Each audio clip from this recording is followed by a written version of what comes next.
এই তো তৃতীয় দৃশ্য শুরু শেষ হলো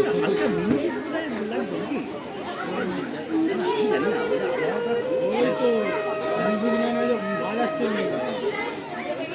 নাটক করে আর কি হালকা মিউজিক হলে খেতে যেতে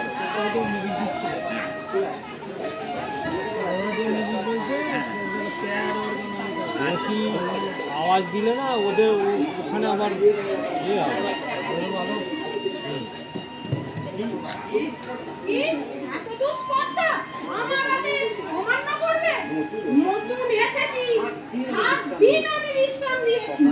সকালে ডেকে বললাম তুমি আজ ভেসেলে যাবে, কথা বললে না শয়তানি।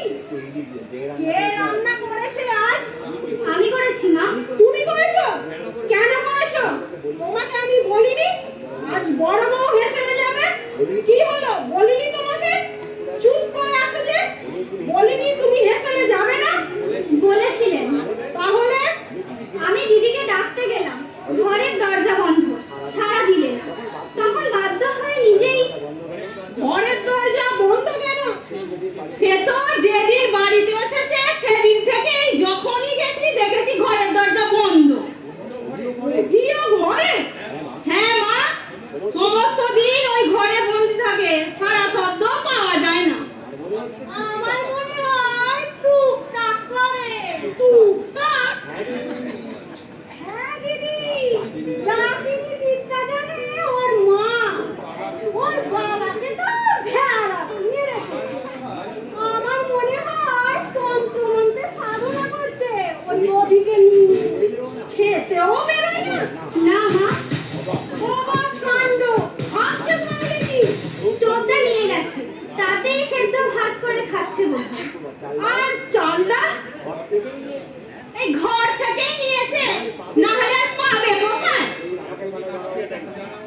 এতদিন আমাকে কেন জানাওনি তোমরা? কি ভেবেছো কি? সেলিম, যা গিয়ে এক্ষুনি শয়তানিকে ডেকে আনবি। বলবি আমি ডেকেছি। যাচ্ছি। ওকে আমি এমন শিক্ষা দেবো জীবনে ভুলতে পারবে না। এই মুখের কথায় সায়স্তা হবে না মা। এই মুড়ো ঝাঁটাটা কাছে এনে রাখো, এই দরকার পড়লে প্রয়োগ করতে পারবে। বলবি এক্ষুনি ডেকেছে। সব কথা তোমাকে বলিনি ভাই। ওই বিয়ের দিন মা ঝিয়ে কি বলে কিনা ছেড়ে দিয়ে বিদায় করে দেবো। ওই পাড়ায় বস্তায় ছেলেদের দেখে আরাম দোলাই দেবো। আমি তখন থানায় গিয়ে খবর দিলাম, কিন্তু পুলিশ তো আসেনি। বলো যা, আসবে পুলিশ?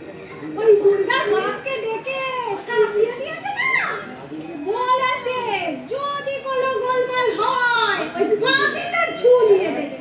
ব্যাস, ঠান্ডা। নাহলে ওই গোপ পাঠিয়েছিল আমার যাত্রীদের মারবে বলে। গায়ে হাত দিয়ে দেখতো, একবার বুঝিয়ে দিয়ে আসতাম কত ধানে কত চাল। কিন্তু আপনি তো বিয়েতে যাননি মা। এই থামো তো বাছা, আমি যাইনি তো কি হয়েছে? যাদের সব পাঠিয়েছিলাম তারা সব ছিল মস্তান পার্টি, তৈরি হয়েই গিয়েছিল তারা। এই টু শব্দটি করলে মাটির সাথে মিশিয়ে দিয়ে আসতো। আপনি আমাকে ডেকেছেন মা? সারাদিন ঘরের দরজা বন্ধ করে কি করো? সেটা আমার ব্যক্তিগত ব্যাপার, কৈফিয়ত দিতে আমি কাউকে বাধ্য নই। সকালে তোমাকে রান্না করতে যেতে বলেছিলাম। বলেছিলেন? তাহলে যাওনি কেন? আমি রাঁধুনি নই বলে। তোকে আমি আজ বটি দিয়ে কুচো কুচো করে কাটবো। শয়তানের বাচ্চা, কি ভেবেছিস কি আমার স্টোভ নিয়ে আলাদা রান্না করে খাবি? এক্ষুনি আমার স্টোভ দিয়ে যাবি। আপনি কিন্তু এবার মুখ খারাপ করছেন মা। অবশ্য শিক্ষা দীক্ষা নেই বলেই এরকম করছেন। তোকে আমি এক্ষুনি স্টোভ চাইলেন না? ওই স্টোভের অর্ধেক অংশ তো আমার। আরামজাদি। তুমি চুপ করো মা, আমি বলছি। স্টোভটা কি তোমার বাবা দিয়েছে? হ্যাঁ, আমার স্বামীর বাবা দিয়েছে। পৈতৃক সম্পত্তির অর্ধেক অংশ বাড়ির বড় ছেলের আইনত অধিকার। তোকে আমি ঝ্যাঁটা মেরে বিদায় করবো, ঢুকিয়ে মুখ ছিঁড়ে দেবো তো। এই ছোট লোক চামারের মেয়ে, তুই আমাকে আইন দেখাচ্ছিস? আইন?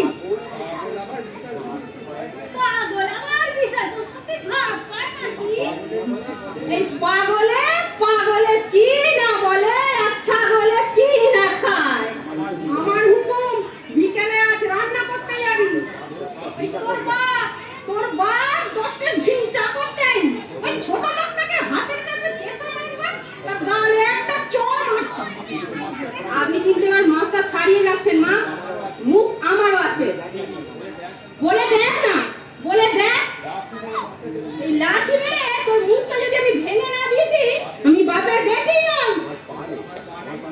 এই আমার পা নেই, আর সেটা যদি তোর মুখে উঠে যায় তখন তবে রে শয়তানি, এই বল বল দেখি তারপর বল, জলদি বল।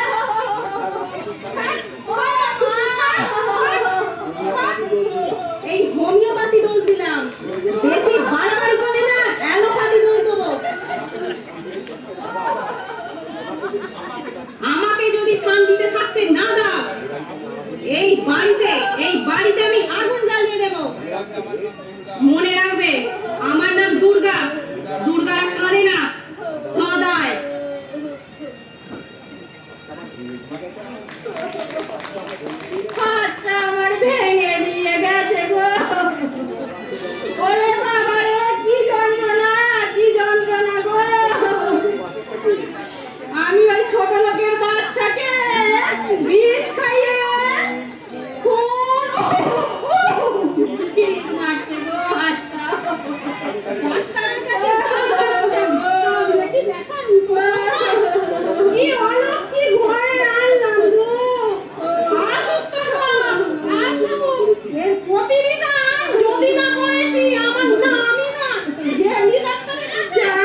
দিদি যদি উচ্চশিক্ষিত না হতো তাহলে ভাবতাম বয়সের ধর্ম।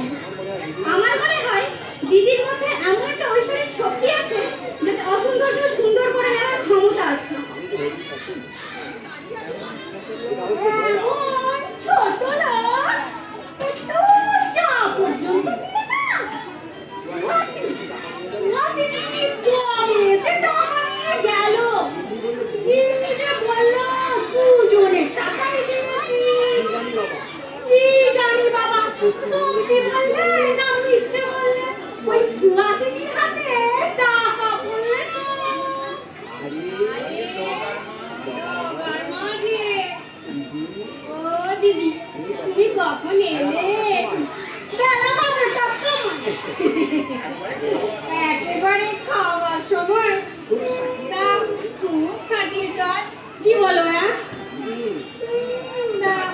কি ছিল গো? মাছ না মাংস? মাছ, মাংস, মিষ্টি, দই, অনেক কিছু খেলাম। ইস, আগে যদি আসতাম। ওই মুখ করা বাসটাই দেরি করিয়ে দিল। তা কত টাকা দিয়েছে এরা?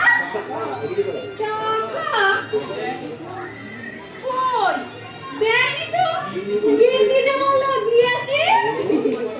আরে ও তোমার সাথে ঠাট্টা করেছে। দেয়নি দেবে বলেছে।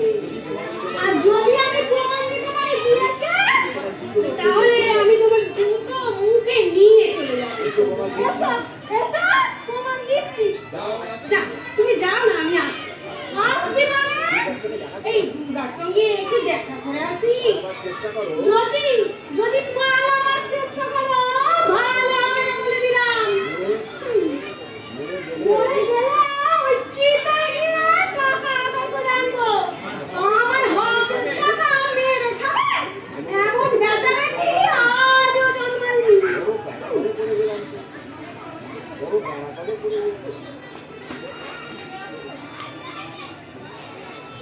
বড় জ্ঞান করে পড়ে গেলাম তো। আর যদি এখান পর্যন্ত ধাওয়া করবে কে জানতো? ওই খিড়কি দরজা দিয়ে পালিয়ে। ও মা, ওখানে তো নগার মা দাঁড়িয়ে ঝিয়ের সাথে কথা বলছে। গেলি যদি গ্যাপ করে দৌড়ে যাবে। বলো তো মহিলা গোবর খাকি দেশ সদর দিয়ে এগিয়ে যায়। দেখতে পেলেই মারবো দৌড়া।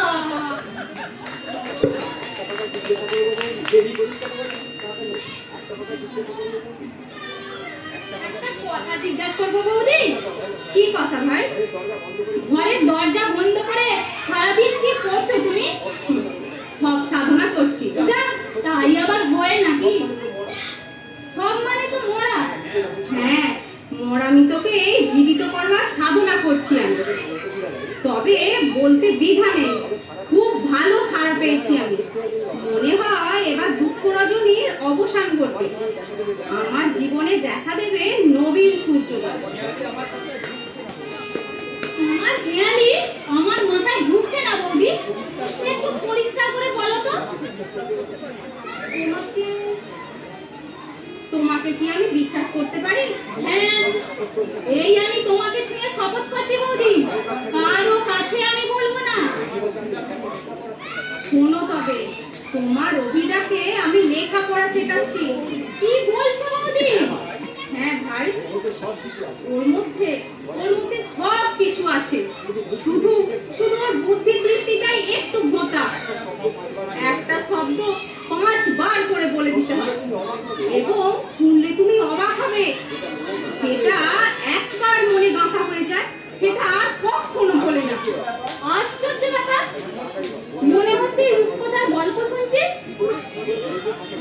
কি করে ধৈর্য থাকছে তোমার? নিজের ভাগ্য তো নিজেকেই গড়ে নিতে হবে ঠাকুরজি। বকি ধমকায় শাসন করি, কারণ মাঝে মাঝে আমারও যে ধৈর্য থাকে না। কটু কথা বললে সজল চোখে আমার দিকে তাকিয়ে থাকে, তখন সস্ত্রের পিঠে হাত বুলিয়ে দিই। বলি আমাকে তুমি ভুল বুঝো না লক্ষ্মীটি, তোমাকে যে মানুষ হতে হবে, অনেক বড় মানুষ হতে হবে। বৌদি এত সরল, কি বলবো তোমায়।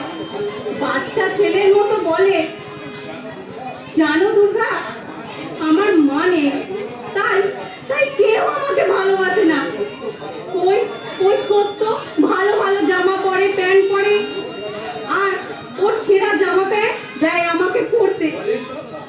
বলে এই সব কথা? আরো কত কথা বলে, আমি থামিয়ে দিই। বলি বলি আগে পড়া মুখস্থ করো, তারপর তোমার সব কথা আমি শুনবো। জানো, আমি চাকর হরিদাসকে দিয়ে ওর জন্য নতুন ধুতি, গেঞ্জি, পাঞ্জাবি সব আনিয়েছি। কি বলবো তোমাকে, সে কি আনন্দ! বলে বলে যাই মাকে দেখিয়ে আসি, বলবো বলবো বউ আমাকে কিনে দিয়েছে। পরশ পাথরের কথা গল্পে শুনেছি, আজ আজ তা নিজের চোখে দেখলাম। না ঠাকুরজি, সত্যি সত্যি তুমি সব সাধনা করে চলেছো।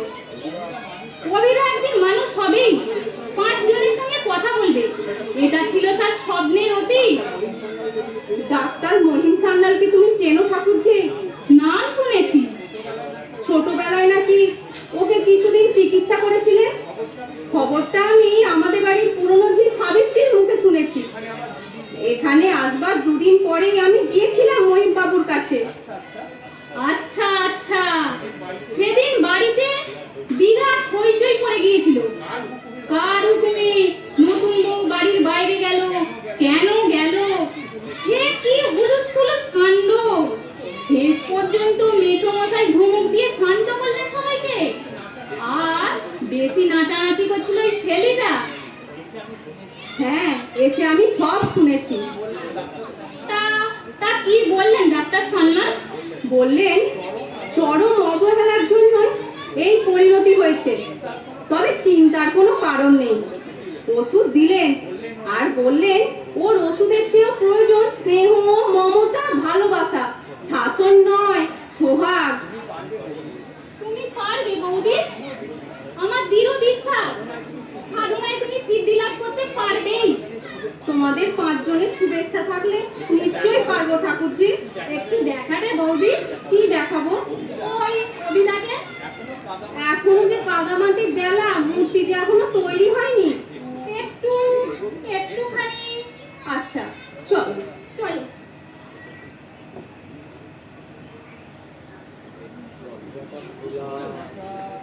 দরজাটা তো খোলা, দেখি তো কি করছে শয়তানি।